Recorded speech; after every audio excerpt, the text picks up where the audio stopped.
Je prends l'avion direction Jakarta, puis Bornéo. Je vais passer un mois à Calauet. Ce voyage d'un mois à Calauet marque pour moi le début de l'aventure Harapan. Calauet ne reçoit pas de volontaires sur place, mais parce que Shani a cru en mon projet, a cru en Harapan, il m'a invité à le rejoindre en Indonésie pour m'aider et pour que je puisse me confronter à la réalité de terrain. Il est encore difficile de réaliser que nous sommes bel et bien arrivés. Nous descendons ensuite le fleuve à bord d'un clotok, le clotok de Calauet. Et après 10 minutes de bateau, nous voyons apparaître le camp de Calauet. Et voilà, l'aventure peut enfin commencer. Tous les animaux ici ont été sauvés et attendent de pouvoir retrouver un jour la liberté. Le combat de Calauet est essentiel et c'est lui qui m'a inspiré. Nous nous réveillons à 5h30 avec le chant des gibbons. C'est magique. À 7h, nous suivons les vétérinaires jusqu'à la clinique. Les gibbons sont nourris par les soigneurs.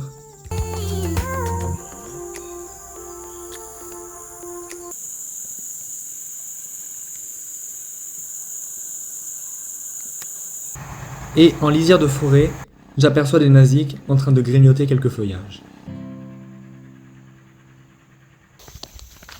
Nous suivons de petits sentiers qu'un œil amateur ne saurait distinguer dans la masse de végétation.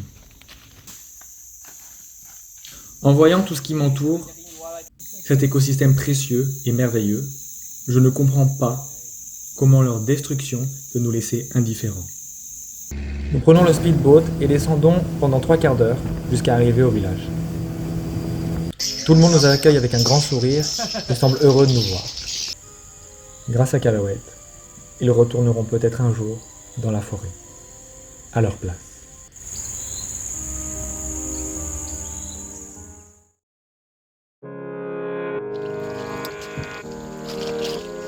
Aujourd'hui est un grand jour. Nous allons aller pour la première fois dans la fameuse réserve d'Ulan avec Shani. Cette réserve de plus de 1500 hectares est une mosaïque de forêts primaires et secondaires de qualité exceptionnelle. On y trouve des orang-outans, des gibbons, des panthères nébuleuses, des ours, des langurs, des civettes, des chats léopards, des macaques. Et les arbres font 60 mètres de haut.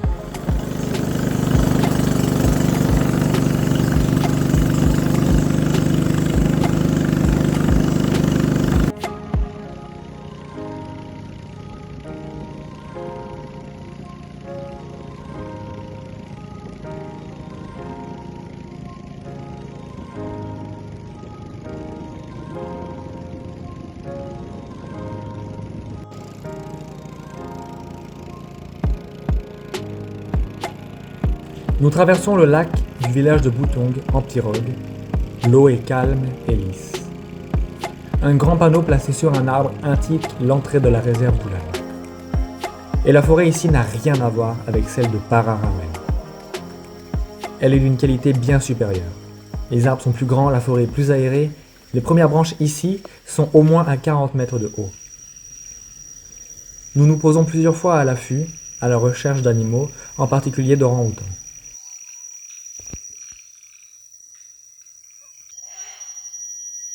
Un calao rhinocéros se fait entendre.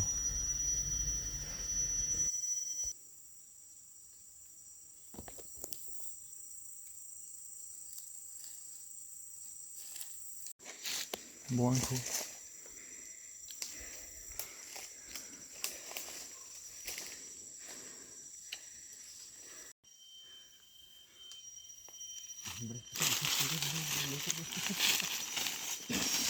Nous marchons toute la journée à travers la forêt, qui est immense. Et encore, nous n'avons vu qu'une toute petite partie de la réserve. D'un coup, Shani se met au sol. 2 vocalises se font entendre.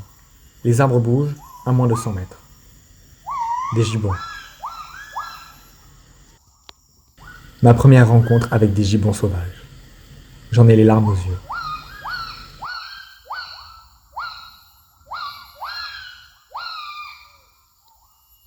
L'un d'eux apparaît, se balançant d'arbre en arbre rapidement. Il s'agit d'un couple, avec leurs petits. Ils chantent pour signaler notre présence.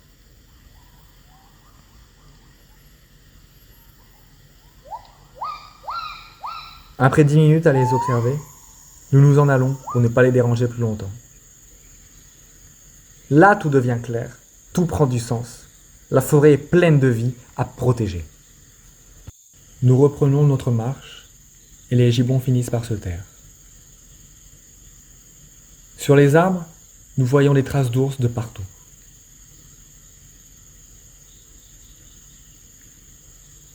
Nous n'aurons pas vu d'orang-outan pour cette fois. Mais nous reviendrons dans la réserve et repartons avec un souvenir inoubliable. Nous rentrons au camp à 16h. La forêt est magnifique. Le soir, je lis une interview de Jane Goodall. Elle dit « Durant chaque jour que nous passons, nous avons un impact. À nous de décider de quelle nature il doit être. »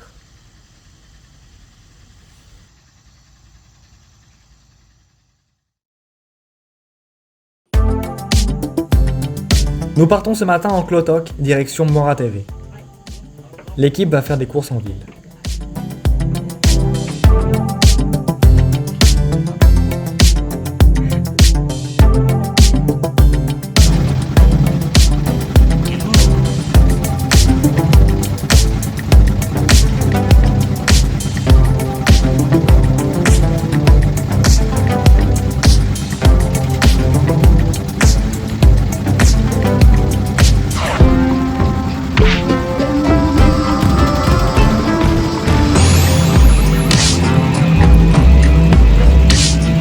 Iqbal nous fait alors visiter Moratevé. Nous traversons le marché traditionnel où nous trouvons des fruits, des légumes, des épices, du poulet et du poisson.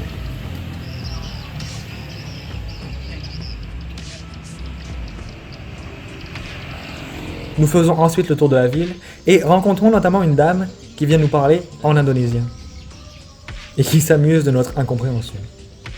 Si Iqbal n'était pas intervenu, elle nous aurait certainement emmené manger chez elle.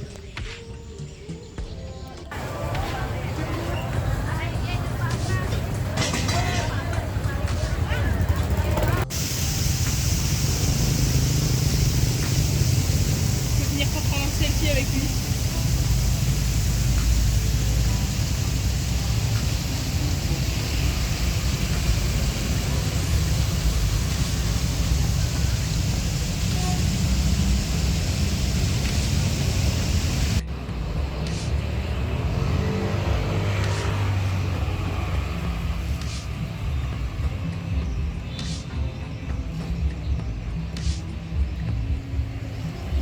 Nous mangeons en ville, puis nous sommes ramenés au fleuve en camionnette. Le chauffeur est un ami de Calawet.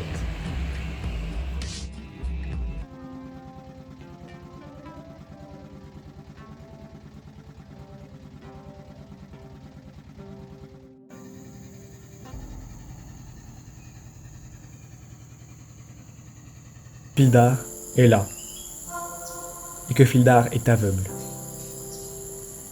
Parce qu'il a été braconné dans la jungle, sauvé par Calawet, mais que les traitements vétérinaires pour le soigner ont atteint sa vue.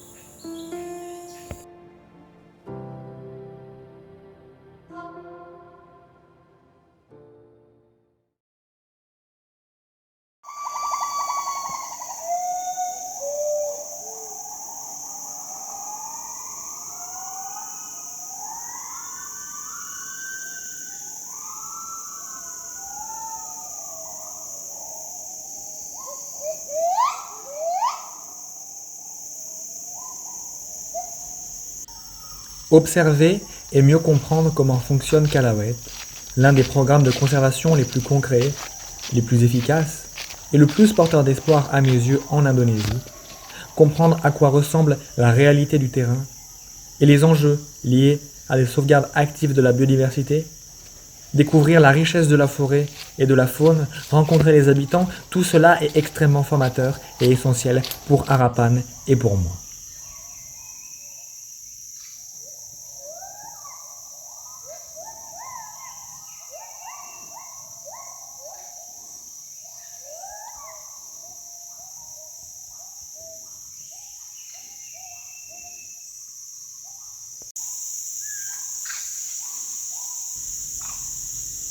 Au détour d'une volière, je croise une famille de macaques. Ils viennent manger les fruits destinés aux gibbons.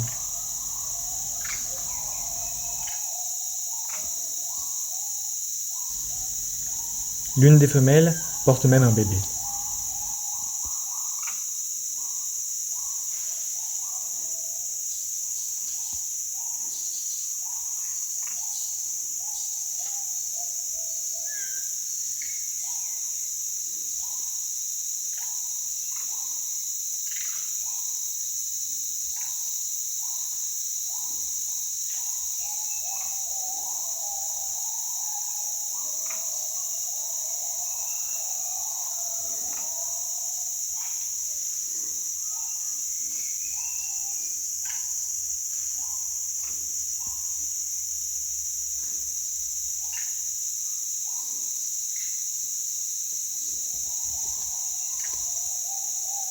Certains gibbons ici présentent des stéréotypes, c'est-à-dire des mouvements répétés et non naturels de leur corps.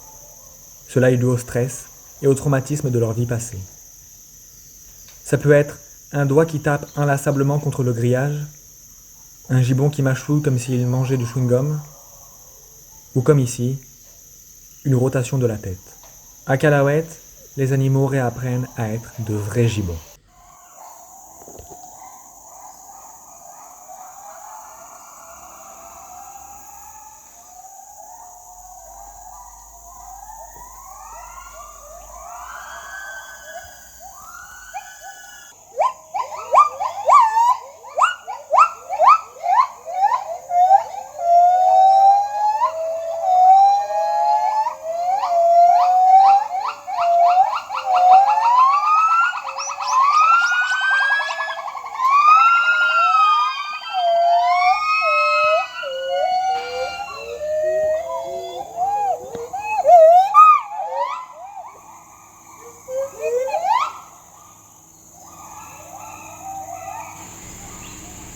Youn est un petit gibbon, d'ordinaire vif, et qui pousse toujours de petits cris, des petits pleurs pour attirer notre attention. Mais aujourd'hui, il a été amené à la clinique par les vétérinaires. Refusant d'en manger ses fruits, il est également très calme, trop calme. Et il est peut-être malade. Les vétérinaires doivent s'assurer que tout va bien.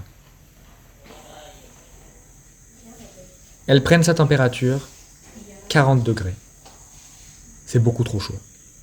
Elles contrôlent ses excréments, pas de parasites, pas de bactéries, pas de virus. Pour s'assurer que tout va bien, elles décident de lui faire une prise de sang. Les vétérinaires endorment Youn et l'allongent au sol avant de faire le prélèvement.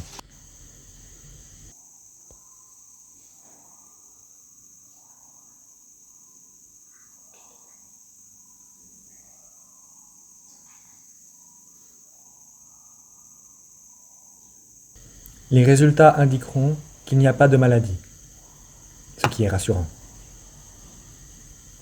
Mais la raison de l'état de Youn reste encore inconnue. Quelquefois, le stress, seul, peut être à l'origine de problèmes de santé, mais il est encore impossible de le savoir.